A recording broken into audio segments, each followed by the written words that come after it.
یہ فہیم بھائی نے لاہور سے سوال کیا. وہ کہتے ہیں کہ پچھلے سال ایک ویڈیو وائرل ہوئی تھی قربانی کے حوالے سے، جس میں ایک جانور بھاگ رہا ہے اور وہ نقصان کر رہا ہے مختلف چیزوں کا. کبھی کسی گاڑی میں ٹکرا رہا ہے، کبھی کسی بائک میں، اور کبھی کسی انسان کو اس نے مارا، تو اس کو پھر گولیاں مار کے جو ہے نا وہ مار دیا گیا یا قربان کر دیا گیا. تو کیا یہ جائز تھا یا اس کے بدلے کچھ اور قربانی کی جائے، یا بعد میں اس پہ چھری بھی چلانی ہے کہ نہیں؟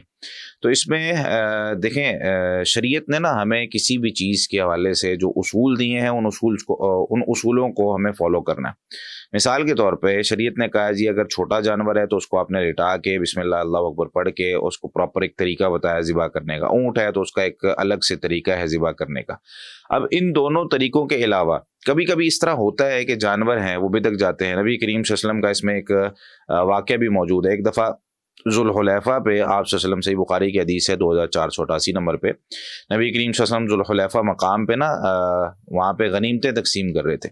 تو غنیمتیں تقسیم کرتے ہوئے اتنے میں ایک اونٹ ہے وہ بدک گیا اور سرکش ہو گیا. تو آپ صلی اللہ علیہ وسلم نے وہاں پہ، اچھا وہ قصہ مختصر یوں ہے کہ صحابہ پھر اس کے پیچھے بھاگے، بڑی مشکل سے اس کو روکنے کی کوشش کی. تو ایک صحابی وہ گھوڑے پہ سوار ہوئے اور انہوں نے اس کو دور سے تیر مارا تو وہ وہاں پہ ڈھیر ہو گیا.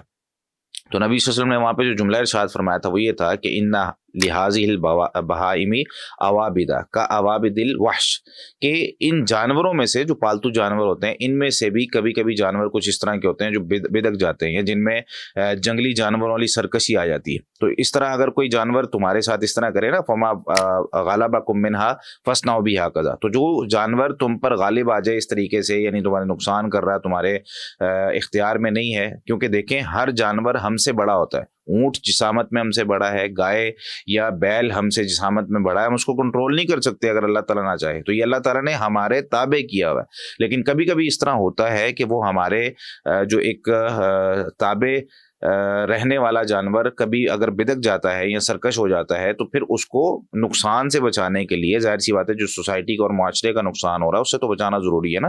تو اس وقت پھر بسم اللہ اللہ اکبر پڑھ کے اگر یہ ہتھیار استعمال کر لیا جائے تو اس کی قربانی ہو جاتی ہے. بعد میں اس پہ جو ہے وہ اس طریقے سے چھری چلا دی جائے جیسے طریقہ کار ہے. لیکن اگر وہ اس سے ہی مر جاتا ہے تو وہ قربانی اس کی ہو جائے گی. کیوں؟ کیونکہ نبی کریم صلی اللہ علیہ وسلم نے وہ جو جانور تھا اس کو پھینکوایا نہیں یا حرام نہیں کہا، بلکہ اس کو کھانے کی اجازت دے دی.